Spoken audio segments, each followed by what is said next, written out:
സുപ്രധാമിസ് ആണ്. അപ്പൊ മകളെ അടിപൊളിയായിട്ട് നമ്മൾ ഓരോ ചാപ്റ്ററിന്റെ ഫുൾ ചാപ്റ്റർ റിവിഷൻസ് നടത്തിക്കൊണ്ടിരിക്കുകയായിരുന്നു അല്ലെ. അപ്പൊ ഇന്ന് മിസ് വന്നിട്ടുള്ളത് മെൻസുറേഷൻ എന്ന് പറയുന്ന നിങ്ങളെ ഏറ്റവും കൂടുതൽ വെറുപ്പിക്കുന്ന അല്ലെ, നിങ്ങളെ ഏറ്റവും കൂടുതൽ പേടിപ്പിക്കുന്ന ഒരു ചാപ്റ്ററിന്റെ ഫുൾ ചാപ്റ്റർ റിവിഷൻ പറഞ്ഞു തരാൻ വേണ്ടിയിട്ടാണ്. ഓക്കെ, അപ്പൊ ഈ ഒരു ചാപ്റ്റർ പഠിക്കണം എന്നുണ്ടെങ്കിൽ നിങ്ങൾ അധികം കുറേ ഒന്നും പഠിക്കണ്ട. ഇതിൽ മെയിൻ ആയിട്ട് കുറച്ച് ഇക്വേഷൻസ് ആണുള്ളത്. അത് ഓർത്ത് വെക്കാനുള്ള ട്രിക്സും കാര്യങ്ങളും ഒക്കെ എഴുതി വെക്കുക. അത് വെച്ച് പഠിച്ചു തുടങ്ങിയാൽ നമുക്ക് ഈ ചാപ്റ്റർ സിമ്പിൾ ആയിട്ട് പഠിച്ചു തീർക്കാവുന്നതേ ഉള്ളൂ. ഓക്കെ, അപ്പൊ ഈ ചാപ്റ്ററിന്റെ തുടക്കത്തിൽ തന്നെ നമ്മളോട് പറയുന്നത് ഏരിയ ഓഫ് ഡയഗ്രാംസ് ആണ്. അതായത് ഒരുപാട് ചിത്രങ്ങൾ ഇവിടെ തന്നിട്ടുണ്ടാവും. ഇതിന്റെയൊക്കെ ഏരിയ കാണാൻ ഒരുപാട് ഇക്വേഷൻസ് ഉണ്ട്. ഓക്കെ, അപ്പൊ ഏറ്റവും സിമ്പിൾ ആയിട്ട് പറയുവാണെങ്കിൽ നമുക്കറിയാം ഒരു റെക്ടാംഗിളിന്റെ ഏരിയ കാണാൻ ലെങ്ത് ഇൻറ്റു ബ്രെഡ്ത്ത് ആണ് ചെയ്യേണ്ടത്. Okay, length into breadth. ഇപ്പൊ നിങ്ങൾ ആലോചിക്കും മിസ് എന്താ ഭയങ്കര സ്പീഡ് പോകുന്നതെന്നല്ലേ. ഈ ചാപ്റ്ററിൽ ഒരുപാട് ഇക്വേഷൻസ് ആണുള്ളത് മക്കളെ. ആ ഇക്വേഷൻസ് വേഗം തന്നെ നിങ്ങളിലേക്ക് എത്തിക്കുക എന്നുള്ളത് കൊണ്ടാണ് കൺസെപ്റ്റ് മാത്രം പറഞ്ഞ കഥകളൊക്കെ നമ്മൾ എന്ത് ചെയ്യുന്നത് മാറ്റി വേറൊരു ദിവസത്തേക്ക് വെക്കുന്നത്. ഓക്കെ, അപ്പൊ ഇവിടെ നോക്കുക, ഒരു റെക്ടാംഗിളിന്റെ ഏരിയ എന്ന് പറയുന്നത് ലെങ്ത് ഇൻറ്റു ബ്രെഡ്ത്ത് ആണ്. ലെങ്ത് ഇൻറ്റു ബ്രെഡ്ത്ത്, അത് മറന്നു പോകരുത്. ഇനി പെരിമീറ്റർ എന്താണെന്ന് ചോദിച്ചു കഴിഞ്ഞാൽ നിങ്ങൾ പൊതുവായിട്ട് പഠിച്ചു വെക്കുന്നതായിരിക്കും ഏറ്റവും നല്ലത്. ടോട്ടൽ ബൗണ്ടറി ലെങ്ത്, അതായത് L plus B plus L plus B. Total boundary ലെങ്തിനെയാണ് നമ്മൾ പെരിമീറ്റർ എന്ന് പറയുന്നത്. ഇവിടെ ഇക്വേഷന്റെ രൂപത്തിൽ പഠിക്കുമ്പോൾ 2 ഇൻറ്റു എൽ പ്ലസ് ബി. എങ്ങനെ വന്നു എന്ന് ചിന്തിച്ചാൽ എൽ പ്ലസ് ബി 2 പ്രാവശ്യമുണ്ട്, അതുകൊണ്ടാണ് 2 ഇൻറ്റു എൽ പ്ലസ് ബി എന്ന് പറയുന്നത്. L plus B, L plus B, 2 പ്രാവശ്യം എൽ പ്ലസ് ബി, അതാണ് 2 ഇൻറ്റു എൽ പ്ലസ് ബി. അടുത്തത് സ്ക്വയർ ആണ്. കാണുമ്പോൾ സ്ക്വയർ പോലെ തോന്നില്ലെങ്കിൽ അത് സ്ക്വയർ ആണ്. ഓക്കെ, സ്ക്വയറിന്റെ ഏരിയ കാണാൻ ലെങ്ത് ഇൻറ്റു ബ്രെഡ്ത്ത് തന്നെയാണ്. പക്ഷെ സ്ക്വയറിന്റെ എല്ലാ സൈഡുകളും ഈക്വൽ ആയതുകൊണ്ട് തന്നെ അതിന്റെ ഏരിയ എന്ന് പറയുന്നത് എ സ്ക്വയർ ആണ്. ഏരിയ എന്ന് പറയുന്നത് എ സ്ക്വയർ ആണ്. പെരിമീറ്റർ എന്ന് പറയുന്നത് 4a. അടുത്തത് ട്രയാങ്കിൾ. ട്രയാങ്കിളിന്റെ ഏരിയ എന്ന് പറയുന്നത് ബേസ് ഹാഫ് ഇൻറ്റു ഇനിയുള്ളതിൽ ഹാഫ് കയറി വരും. ഇവിടെ നോക്കാം, ഒരു ട്രയാങ്കിളിന്റെ ഏരിയ എന്ന് പറയുന്നത് ഹാഫ് ഇൻറ്റു, ഓർത്ത് വെക്കണേ, ഹാഫ് ഇൻറ്റു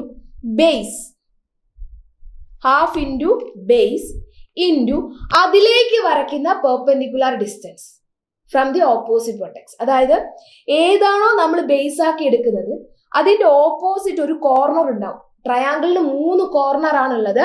നമ്മൾ ഒരു സൈഡ് ബേസ് ആക്കി എടുക്കുമ്പോൾ അതിന്റെ ഓപ്പോസിറ്റ് ഒരു കോർണർ ഉണ്ടാവും. ഈ കോർണറിൽ നിന്ന് വരയ്ക്കുന്ന ഹൈറ്റ് അതാണ് h. Okay, half into base into height. Half into base എന്ന് പറഞ്ഞാൽ ഏതാണോ നമ്മൾ എടുക്കുന്ന സൈഡ് അതിന്റെ ഓപ്പോസിറ്റ് ഉള്ള കോർണറിൽ നിന്ന് വരയ്ക്കുന്ന പെർപെൻഡിക്കുലർ ഡിസ്റ്റൻസ്, അതാണ് h എന്ന് പറയുന്നത്. Okay, ready? Half into base into height എന്ന് പറയും. ഇനി നമുക്ക് അറിയേണ്ടത് പെരിമീറ്റർ ആണ്. പെരിമീറ്റർ ഞാൻ നേരത്തെ പറഞ്ഞു, total boundary length A plus B plus C, അതാണ് നമ്മളുടെ പെരിമീറ്റർ എന്ന് പറയുന്നത്. ഈസി അല്ലേ? ഇനി പാരലോഗ്രാം എന്ത് തന്നെയാണ്? ലെങ്ത് ഇൻറ്റു ബ്രെഡ്ത്ത് ആണ്. ആണോ? ലെങ്ത് ഇൻറ്റു ബ്രെഡ്ത്ത് ആണ്. കാരണം പാരലോഗ്രാം കാണാൻ റെക്ടാംഗിൾ പോലെയല്ലേ? അങ്ങനെയല്ല. ഈ പാരലോഗ്രാമിന്റെ കേസിലേക്ക് വരുമ്പോൾ ഇക്വേഷൻ ചെറുതായിട്ടൊന്ന് മാറും. ബേസ് ഇൻറ്റു ബേസിലേക്ക് വരയ്ക്കുന്ന ഹൈറ്റ്, ബേസ് ഇൻറ്റു ബേസിലേക്ക് വരയ്ക്കുന്ന ഓപ്പോസിറ്റ് സൈഡിൽ നിന്ന് വരയ്ക്കുന്ന പെർപെൻഡിക്കുലർ ഹൈറ്റ്. ശ്രദ്ധിക്കണം, ഇവിടെയാണ് ഞാൻ ബേസ് എടുക്കുന്നതെങ്കിൽ ഇതിന്റെ ഓപ്പോസിറ്റ് സൈഡിൽ നിന്ന് ഇതിലേക്ക് വരയ്ക്കുന്ന പെർപെൻഡിക്കുലർ ഡിസ്റ്റൻസിനെയാണ് നമ്മൾ എന്ത് എന്ന് പറയുന്നത്? h എന്ന് പറയുന്നത്. Base into height. ഒരിക്കലും നമ്മൾ ഈ കാണുന്നത് ഹൈറ്റ് ആക്കി എടുക്കരുത്. ഇത് ഹൈറ്റ് അല്ല. ഹൈറ്റ് എന്ന് പറഞ്ഞാൽ പെർപെൻഡിക്കുലർ ആയിരിക്കും 90 ഡിഗ്രി. ഇവിടെ നിന്ന് ഇങ്ങോട്ടുള്ള 90 ഡിഗ്രി ഡിസ്റ്റൻസിനെയാണ് ഹൈറ്റ് എന്ന് പറയുന്നത്. എപ്പോഴും തെറ്റിപ്പോകുന്നത് ഇങ്ങനത്തെ ഭാഗങ്ങളൊക്കെയാണ്. ഓക്കെ, ഇനി ഇതിന്റെ total perimeter same 2 into L plus B. അപ്പൊ നിങ്ങൾ ആലോചിക്കും അതെങ്ങനെ മിസ് ചെയ്യും? സെയിം ആയി. ഇവിടെ നോക്കടാ, L plus B plus L plus B, 2 പ്രാവശ്യം L plus B, that is 2 into L plus B. അടുത്തത് നോക്കുക, ഒരു ട്രപ്പീസിയം ആണ്. ആദ്യം നിങ്ങൾ ട്രപ്പീസിയം എന്താണെന്ന് അറിഞ്ഞിരിക്കണം. ട്രപ്പീസിയത്തിന് ഒറ്റ കണ്ടീഷനേ ഉള്ളൂ, 1 പെയർ ഓഫ് ഓപ്പോസിറ്റ് സൈഡ്സ് എന്തായിരിക്കണം? പാരലൽ ആയിരിക്കണം. 1 side of opposite sides parallel ആയി കഴിഞ്ഞാൽ നമുക്ക് എന്ത് എന്ന് പറയാം? അതൊരു ട്രപ്പീസിയം ആണ് എന്ന് പറയാം. 1 pair of opposite sides parallel ആയാൽ. ഇവിടെ ഈ പെയർ ഓഫ് ഓപ്പോസിറ്റ് സൈഡ്സ് എന്താണ്? പാരലൽ ആണ്. അതുകൊണ്ട് തന്നെ നമുക്ക് ഇതിന് എന്ത് എന്ന് പറയാം? ട്രപ്പീസിയം എന്ന് പറയാം. ഇതിന്റെ ഇക്വേഷൻ എന്താണ്? സിമ്പിൾ ആണ്. ഹാഫ് ഇൻറ്റു ട്രപ്പീസിയത്തിന്റെ ഏരിയ കാണുമ്പോൾ ഹാഫ് വേണം. ട്രയാങ്കിളിന്റെ ഏരിയയ്ക്കും ട്രപ്പീസിയത്തിന്റെ ഏരിയയ്ക്കും നമ്മളിപ്പോ ഹാഫ് പഠിച്ചു. Half into A plus B. അതായത് ഒരു pair of opposite sides parallel ആണെന്ന് പറഞ്ഞിട്ടില്ലേ? ആ പെയർ ഓഫ് പാരലൽ സൈഡ്സിന് നമ്മൾ എന്ത് ചെയ്യുന്നു? പ്ലസ് ചെയ്യുന്നു. എ പ്ലസ് ബി ഇൻറ്റു ഇവർ തമ്മിലുള്ള perpendicular distance, height. Perpendicular distance തന്നെ നോക്കണം, ചരിഞ്ഞ ഡിസ്റ്റൻസ് എടുക്കരുത്, ആൻസർ തെറ്റിപ്പോകും. Half into A plus B into H. Okay, ഇനി ഇതിന്റെ പെരിമീറ്ററിന്റെ ഇക്വേഷൻ ഞാൻ എഴുതിയിട്ടില്ല, കാരണം ടോട്ടൽ ബൗണ്ടറി ലെങ്ത് ആണ് പെരിമീറ്റർ എന്ന് പറയുന്നത്. അടുത്തത് റോംബസ്. റോംബസിന്റെ ഏരിയ കാണാൻ ആക്ച്വലി രണ്ട് ഇക്വേഷൻസ് ഉണ്ട്. കാരണം ഈ റോംബസ് എന്ന് പറഞ്ഞാൽ മറ്റാരുമല്ല, ഒരു പാരലോഗ്രാം ആണ്. റോംബസിന്റെ പ്രത്യേകത എന്താ? എല്ലാ സൈഡുകളും ഈക്വൽ ആയ പാരലോഗ്രാം ആണ് റോംബസ്. അതായത് നമ്മുടെ സ്ക്വയർ ഇല്ലേ, എല്ലാ സൈഡും ഈക്വൽ ആയ സ്ക്വയറിന് ഒരു ചരിവ് കൊടുത്താൽ എന്തായി? റോംബസ് ആയി. അതായത് ഈ റോംബസ് എന്ന് പറഞ്ഞാൽ ഒരു പാരലോഗ്രാം തന്നെയാണ്, പക്ഷെ എല്ലാ സൈഡ്സും ഈക്വൽ ആണ്. ഓക്കെ, അപ്പൊ ഇവിടെ ഏരിയ കാണാൻ നമുക്ക് പാരലോഗ്രാമിന്റെ ഇക്വേഷൻ എടുക്കാം. ബേസ് ഇൻറ്റു അതിലേക്ക് വരയ്ക്കുന്ന ഹൈറ്റ്. അല്ലെങ്കിൽ ഒരു ഇക്വേഷൻ എന്താണ്? Half into d1 into d2. രണ്ട് ഡയഗണൽസിന്റെ ലെങ്ത് ഉണ്ടാവും. Half into d1 into d2 ചെയ്താൽ ഏരിയ ആയി. ഈ പെരിമീറ്റർ നിങ്ങൾക്ക് അറിയാം, എല്ലാ ലെങ്ത്തും കൂടി ആഡ് ചെയ്താൽ പെരിമീറ്റർ ആയി. അപ്പൊ ഇത്രയാണ് ആദ്യത്തെ സെറ്റ് ഓഫ് ഇക്വേഷൻസ് എന്ന് പറയുന്നത്. അപ്പോൾ ഈ ക്ലാസ് കാണുന്ന ആൾക്കാർ എന്ത് ചെയ്യണം? ഈ ഇക്വേഷൻസ് മുഴുവൻ കേട്ട് കഴിഞ്ഞതിന് ശേഷം എന്ത് ചെയ്യുക? പോസ് ചെയ്ത് വെക്കുക. വീഡിയോ പോസ് ചെയ്ത് വെച്ചിട്ട് ഇക്വേഷൻസ് ഒന്ന് പൊത്തിപ്പിടിക്കുക. എന്നിട്ട് ഓരോ പിക്ചർ വെച്ച് ആ ഇക്വേഷൻസ് ഒന്ന് ഓർത്തെടുക്കാൻ വേണ്ടി ശ്രമിക്കുക. ചെയ്തൂടെ? അതായത് നിങ്ങൾ എന്താ ചെയ്യേണ്ടതെന്ന് വെച്ചാൽ ഈ സംഭവം മറച്ചു വെക്കുക. എന്നിട്ട് ഈ പിക്ചേഴ്സ് മാത്രം എടുക്കുക. എന്നിട്ട് നോക്കുക, റെക്ടാങ്കിളിന്റെ area length into B, L into B, സ്ക്വയറിന്റെ ഏരിയ എ സ്ക്വയർ, ട്രയാങ്കിളിൻ്റെത് ഹാഫ് ഇൻറ്റു ബേസ് ഇൻറ്റു അതിലേക്ക് വരയ്ക്കുന്ന ഹൈറ്റ്, പാരലോഗ്രാം ആണെങ്കിൽ ബേസ് ഇൻറ്റു അതിലേക്ക് വരയ്ക്കുന്ന ഹൈറ്റ്, ട്രപ്പീസിയം ആണെങ്കിൽ half into A plus B into H, rhombus ആണെങ്കിൽ ബി ഇൻറ്റു എച്ചും half into d1 into d2. അപ്പൊ നിങ്ങൾ ആലോചിക്കും, മിസ്സേ അപ്പൊ പെരിമീറ്റർ പഠിക്കണ്ടേ? പെരിമീറ്റർ പഠിക്കണം, പക്ഷേ പെരിമീറ്ററിന്റെ ഇക്വേഷൻ മറന്നുപോയാലും നിങ്ങൾക്ക് എക്സാമിന്റെ സമയത്ത് കണ്ടുപിടിക്കാൻ അറിയാം. അതുകൊണ്ടാണ് മിസ് അത്ര സ്ട്രെസ് ചെയ്ത് പറയാത്തത്. ഓക്കെ, പക്ഷെ അറിഞ്ഞിരിക്കുന്നത് എന്തുകൊണ്ട് നല്ലതാ. കാൽക്കുലേഷൻസ് ഒക്കെ കുറച്ച് സ്പീഡിൽ നമുക്ക് ചെയ്യാൻ പറ്റും. ഓക്കെ, ഇതാണ് ഫസ്റ്റ് സെറ്റ് ഓഫ് ഇക്വേഷൻസ് എന്ന് പറയുന്നത്. രണ്ടാമത്തെ സെറ്റ് ഓഫ് ഇക്വേഷൻസ് എന്ന് പറയുന്നത് ആരാന്നറിയോ? ഇതാണ് total surface area and lateral surface area. ഇതിനെ കുറിച്ചാണ് രണ്ടാമത് നമ്മൾ എന്ത് ചെയ്യാൻ പോകുന്നത്? പഠിക്കാൻ വേണ്ടി പോകുന്നത്. ഓക്കെ, ഇവിടെ നോക്കുക. ഫസ്റ്റ് നമുക്ക് വേണ്ടത് ക്യൂബോയിഡ് ആണ്. ഫസ്റ്റ് നമുക്ക് വേണ്ടത് എന്താണ്? ക്യൂബോയിഡിനെ പറ്റിയുള്ളതാണ്. രണ്ടാമത്തത് ക്യൂബ്, പിന്നെ സിലിണ്ടർ. ഓക്കെ, അപ്പൊ മിസ് എന്ത് ചെയ്യാൻ പോവാണ്? ഇതിന് ചിത്രം മക്കൾക്ക് അറിയാലോ അല്ലെ? അപ്പൊ ഇത് വെച്ച് നമുക്ക് തുടങ്ങാം. ഇവിടെ നോക്കിക്കോ, ആദ്യം നമ്മൾ നോക്കേണ്ടത് ക്യൂബോയിഡ് ആണ്. ക്യൂബോയിഡ് നിങ്ങൾക്ക് അറിയാം, നമ്മുടെ ഫോൺ വാങ്ങുമ്പോൾ കിട്ടുന്ന പെട്ടി, അതാണ് ക്യൂബോയിഡ്. ആ ക്യൂബോയിഡിന്റെ ടോട്ടൽ സർഫസ് ഏരിയ എന്ന് പറഞ്ഞാൽ എന്താ? എല്ലാ ഭാഗത്തും നിങ്ങൾ പെയിന്റ് അടിക്കുക എന്ന് വിചാരിക്കുക. നിങ്ങൾ ആ ഫോണിന്റെ ബോക്സ് കെട്ടി, ആ ഫോണിന്റെ ബോക്സ് നല്ല ഭംഗിയുള്ള ഒരു എന്താ പറയുക, പേപ്പർ വെയിറ്റോ അല്ലെങ്കിൽ നല്ല ഭംഗിയുള്ള ഒരു കൂടോ എന്തോ നിങ്ങൾ റീയൂസ് ചെയ്യാൻ പോവാം, നല്ല ഭംഗിയാക്കാൻ വേണ്ടി പോവാം. അതിനുവേണ്ടി നിങ്ങൾ ആ ബോക്സിന്റെ എല്ലാ സൈഡുകളും പെയിന്റ് അടിച്ചു. അതിനെയാണ് നമ്മൾ ടോട്ടൽ സർഫസ് ഏരിയ എന്ന് പറയുന്നത്. ആ പെയിന്റ് അടിക്കുന്ന ഭാഗത്തിന്റെ ഏരിയ എന്ന് പറയുന്നത് ടോട്ടൽ സർഫസ് ഏരിയ. ആ ബോക്സിന്റെ കംപ്ലീറ്റ് എല്ലാ സൈഡും ഫുള്ളായിട്ട് നമ്മൾ പെയിന്റ് അടിച്ചു. ഓരോ മുക്കും മൂലയും നമ്മൾ പെയിന്റ് അടിച്ചു. അപ്പൊ നമുക്ക് എന്ത് ചെയ്യാം? അതാണ് ടോട്ടൽ സർഫസ് ഏരിയ. 6 ഫേസുകളാണുള്ളത്. ഈ 6 ഫേസിനെയും നമ്മൾ പെയിന്റ് അടിച്ചാൽ അത് ടോട്ടൽ സർഫസ് ഏരിയ. ഇനി ലാറ്ററൽ സർഫസ് ഏരിയ എന്താണ്? ലാറ്ററൽ സർഫസ് ഏരിയ എന്ന് പറഞ്ഞാൽ മുകൾ ഭാഗവും താഴെ ഭാഗവും നമ്മൾ പെയിന്റ് അടിച്ചില്ല. 2 ഫേസുകൾ നമ്മൾ ഒഴിവാക്കി, മുകൾ ഭാഗവും താഴെ ഭാഗവും നമ്മൾ ഒഴിവാക്കി, സൈഡുകൾ മാത്രം നമ്മൾ പെയിന്റ് അടിച്ചുള്ളൂ. അങ്ങനെയുള്ളതിനെയാണ് നമ്മൾ എന്തെന്ന് പറയുന്നത്? ലാറ്ററൽ സർഫസ് ഏരിയ എന്ന് പറയുന്നത്. അപ്പൊ ടോട്ടൽ സർഫസ് ഏരിയ കാണാൻ 2 into L into B plus B into H plus H into L. എടാ ഇങ്ങനെ ആലോചിച്ചാൽ മതി, എൽ ബി എച്ച് ആണ്. ടോട്ടൽ സർഫസ് ഏരിയ എന്ന് പറഞ്ഞാൽ 2 into L into B plus B into H plus H into L. ഇവരെയൊക്കെ അങ്ങോട്ടും ഇങ്ങോട്ടും L into B, B into H into H into L. ഇതാണ് ടോട്ടൽ സർഫസ് ഏരിയ. അപ്പൊ miss lateral surface area so simple ഡാ. L into ബിനെ മറന്നു കളയാം. L into ബിനെ വെട്ടിക്കളഞ്ഞാൽ ലാറ്ററൽ സർഫസ് ഏരിയ ആയി. അതായത് ഒരു ഇക്വേഷൻ പഠിച്ചാൽ മതി. ഒരു ഇക്വേഷൻ പഠിച്ച് ഒന്നാമത്തെ എൽ ഇൻറ്റു ബിനെ നമ്മൾ വെട്ടിക്കളയുന്നു, total surface lateral surface area ആയി. അടുത്തത് ആരാണ്? ക്യൂബ്. ക്യൂബിന്റെ എന്താണ്? ക്യൂബിന് 6 ഫേസുകളാണുള്ളത് അല്ലെ? 6 ഫേസുകളും ഈക്വൽ ആണ്. ഒരു ഫേസിന്റെ ഏരിയ എന്ന് പറഞ്ഞാൽ എ സ്ക്വയറോ എൽ സ്ക്വയറോ എന്തോ ആവട്ടെ. ഒരു ഫേസിന്റെ 6 ഫേസുകളാണ്. 6 ഫേസുകൾ ഇവിടെ നോക്കിക്കോ. ഒരു ക്യൂബോയിഡ് എന്ന് പറഞ്ഞാൽ, ഒരു ക്യൂബ് എന്ന് പറഞ്ഞാൽ 6 ഫേസുകളാണ്. 6 ഫേസുകളും സ്ക്വയേഴ്സ് ആണ്. അപ്പൊ ഒരു സ്ക്വയറിന്റെ ഏരിയ കാണാനുള്ള ഇക്വേഷൻ എന്താണ്? എൽ സ്ക്വയർ ആണ്. അങ്ങനെ 6 എണ്ണത്തിന് 6L സ്ക്വയർ. കറക്റ്റ്. ഇനി LSE ആണെങ്കിലോ 2 ഫേസ് ഒഴിവാക്കുന്നു, 4L സ്ക്വയർ. സിമ്പിൾ. ഓക്കെ, ഇനി നമുക്ക് സിലിണ്ടറിന്റെ കേസ് നോക്കാം. സിലിണ്ടറിന്റെ കേസിൽ ടോട്ടൽ സർഫസ് ഏരിയ എന്ന് പറയുന്നത് 2πr into R plus H ആണ്. അപ്പൊ നിങ്ങൾ ഇങ്ങനെ ആലോചിച്ചാൽ മതി, ടോട്ടൽ സർഫസ് ഏരിയ എന്ന് പറഞ്ഞാൽ എല്ലാ ഫേസുകളും കൂടി ഉള്ളതല്ലേ? ആ ഫേസുകൾ എല്ലാം കൂടി വരുന്ന സമയത്ത് ടോട്ടൽ സർഫസ് ഏരിയ എന്ന് പറഞ്ഞാൽ 2πr സ്ക്വയർ വരും. മുകളിലും πr സ്ക്വയർ, താഴെയും πr സ്ക്വയർ. അപ്പൊ 2πr സ്ക്വയർ, പിന്നെ ഒന്ന് 2πrh. അപ്പൊ നിങ്ങൾ ഇങ്ങനെ ആലോചിക്കേണ്ട ഇക്വേഷൻ അങ്ങനെ തന്നെ ബൈ ഹാർട്ട് ചെയ്യുക. 2πr into R plus H. ഇതാണ് ടോട്ടൽ സർഫസ് ഏരിയ. ഇനി ലാറ്ററൽ സർഫസ് ഏരിയ എന്താണ്? LSA 2πrh. കാരണം 2 ഫേസുകൾ, മുകളിലുള്ള πr സ്ക്വയറും താഴെയുള്ള πr സ്ക്വയറും പോവും. ലാറ്ററൽ സർഫസ് ഏരിയ നടുഭാഗം മാത്രം എന്ന് പറയുന്നത് 2πrh ആണ്. അപ്പൊ ഇത് കുറച്ചേ ഉള്ളൂ, ഇത് കൂടുതലാണ്. കാരണം ഇത് ടോട്ടൽ സർഫസ് ഏരിയ ആണ്, ഇത് ലാറ്ററൽ സർഫസ് ഏരിയ ആണ്.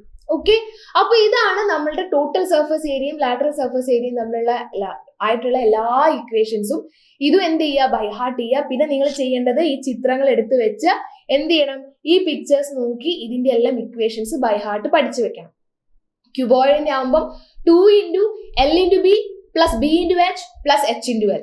ലാറ്ററൽ ആവുന്ന സമയത്ത് 2 into B into H plus H into L. L into B ഒഴിവാക്കണം. ഇനി ക്യൂബിന്റെ കേസ് വരുമ്പോൾ 6L സ്ക്വയർ 4L സ്ക്വയർ. സിലിണ്ടറിന്റെ കേസ് വരുമ്പോൾ 2πr into R plus H. Lateral surface area 2πrh. Okay, അപ്പൊ ഇത്രയാണ് നമ്മളുടെ ടോട്ടൽ സർഫസ് ഏരിയയുടെയും ലാറ്ററൽ സർഫസ് ഏരിയയുടെയും ഇക്വേഷൻസ് എന്ന് പറയുന്നത്. അടുത്ത് നമുക്ക് പഠിക്കാനുള്ളത് എന്താണ്? വോള്യത്തിനെ പറ്റിയാണ് പഠിക്കാനുള്ളത് അല്ലെ? വോള്യത്തിനെ പറ്റി നോക്കിയേ. Volume of A cuboid. ഒരു ക്യൂബോയിഡിന്റെ വോള്യം എന്ന് പറയുന്നത് എന്താണ്? ഒരു ക്യൂബോയിഡിന്റെ വോള്യം എന്ന് പറഞ്ഞാൽ എന്താണ്? ക്യൂബോയിഡിന്റെ വോള്യം കാണാൻ വളരെ ഈസിയാണ്. ഇത്രയും പഠിച്ചാൽ മതി. Area of base into height. Base area into height. ഇപ്പൊ നിങ്ങൾ ആലോചിക്കും, മിസ്റ്റേ ഞങ്ങളെ അതല്ല പഠിപ്പിച്ചത്, ഞങ്ങളെ length into breadth into height ആണ് പഠിപ്പിച്ചത്. രണ്ടും സെയിം ആണ്. ഏറ്റവും സിമ്പിൾ ആയിട്ട് പഠിക്കാൻ പറ്റിയ ബേസ് ഏരിയ ഇൻറ്റു ഹൈറ്റ് ആണ്. ഒരു ക്യൂബോയിഡിന്റെ കേസിൽ ക്യൂബോയിഡിന്റെ ബേസ് എന്താണ്? ഒരു റെക്ടാങ്കിൾ ആണ്. അതായത് ക്യൂബോയിഡ് എന്ന് പറഞ്ഞാൽ ഫോണിന്റെ ഒക്കെ പെട്ടി, അതിന്റെ ബേസ് എന്ന് പറയുന്നത് റെക്ടാങ്കിൾ ആണ്. റെക്ടാങ്കിളിന്റെ ബേസ് ഏരിയ എന്തായിരിക്കും? Length into breadth into height. സ്ക്വയറിന്റെ കേസിലാണെങ്കിൽ, അതായത് ക്യൂബിന്റെ കേസിലാണെങ്കിലോ, ക്യൂബിന്റെ കേസിലുള്ള വോള്യൂം എന്ന് പറയുന്നത് base area into height. Base area into height. Base area എന്താണ്? എൽ സ്ക്വയർ ആണ്. ഹൈറ്റ് എത്ര തന്നെയാണ്? എൽ. അപ്പൊ എന്ത് വരും? എൽ ക്യൂബ് എന്ന് വരും. Okay, volume of cube.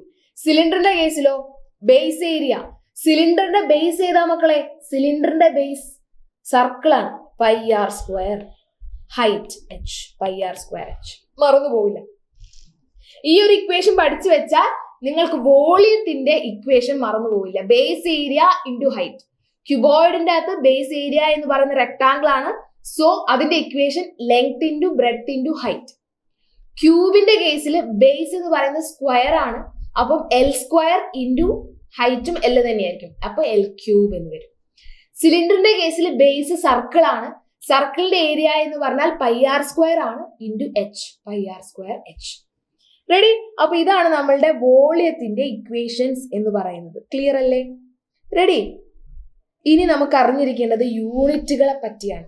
ഇവിടെ നോക്കുക, നിങ്ങൾക്കറിയാം 1 സെന്റിമീറ്റർ എന്ന് പറഞ്ഞാൽ 10 മില്ലിമീറ്റർ. ഇതൊന്നും ആരും പറഞ്ഞു തരണ്ട, പക്ഷെ അറിഞ്ഞിരിക്കണം. 1 മീറ്റർ എന്ന് പറഞ്ഞാൽ 100 സെന്റിമീറ്റർ ആണ്. 1 millimeter 0.1 centimeter, 1 centimeter 0.01 meter. Okay, ഇനി ഇവിടെ നോക്കി 1 cubic centimeter.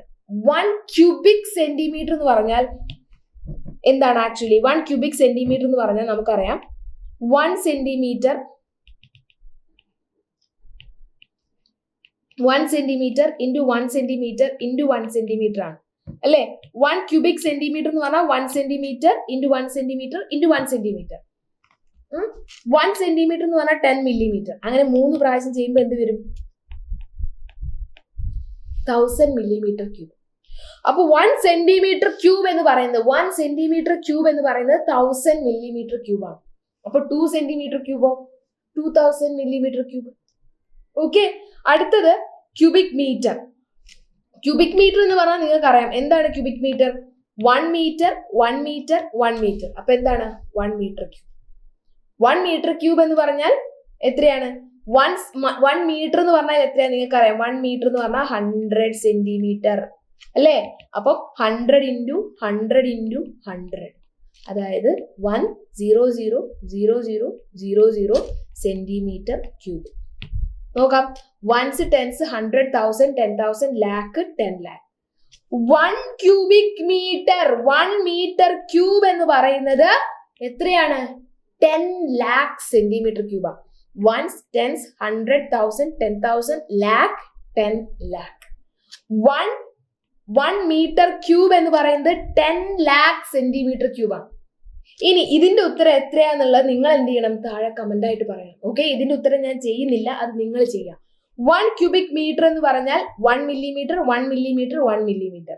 1 millimeter എന്ന് പറഞ്ഞാൽ 0.1 centimeter 0.1 centimeter 0.1 centimeter.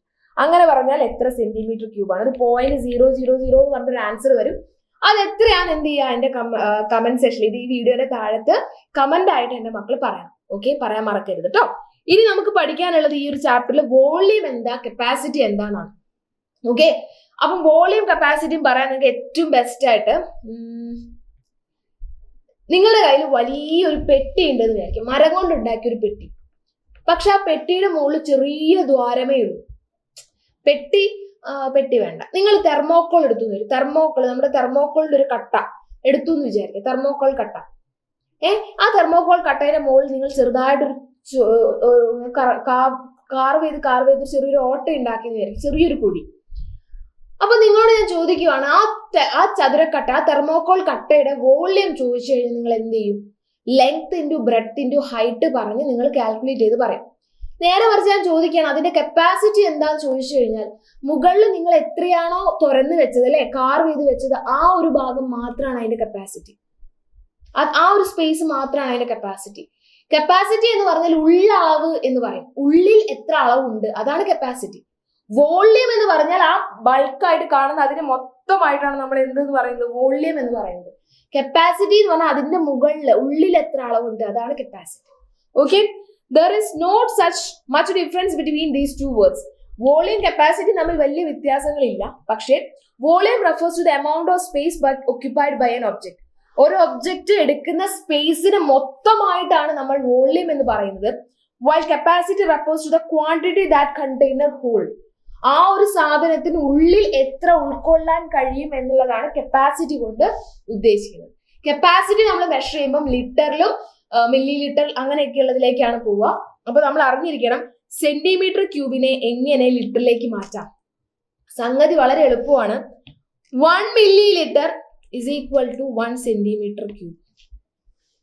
അപ്പൊ 2 centimeter cube എന്ന് പറഞ്ഞാൽ 2 മില്ലി ലിറ്റർ, 3 centimeter cube എന്ന് പറഞ്ഞാൽ 3 milli litre. Okay, so simple ആണ്.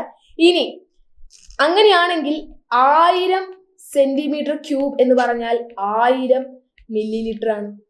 1000 മില്ലി ലിറ്റർ 1 ലിറ്റർ അല്ലേ? 1 ലിറ്റർ എന്ന് പറഞ്ഞാൽ 1000 സെന്റിമീറ്റർ ക്യൂബ്. കഥ. ഓക്കെ, അപ്പൊ ഇത്രയും കാര്യങ്ങളാണ് ഈ ചാപ്റ്ററിന്റെ ഫുൾ റിവിഷനിൽ പറയാനുള്ളത്. ഒരുപാട് ഇക്വേഷൻസ് ആണുള്ളത്. എല്ലാം മറക്കാതെ പഠിച്ചുകൊണ്ടിരിക്കണം. എല്ലാ ദിവസവും റിവൈസ് ചെയ്യണം. അടിപൊളിയായിട്ടിരിക്കുക. അപ്പൊ ഇതേപോലത്തെ ഒരു ചാപ്റ്ററുമായിട്ട് ഇനിയും വരാം. So thank you dears, thank you so much. Have a great day. By.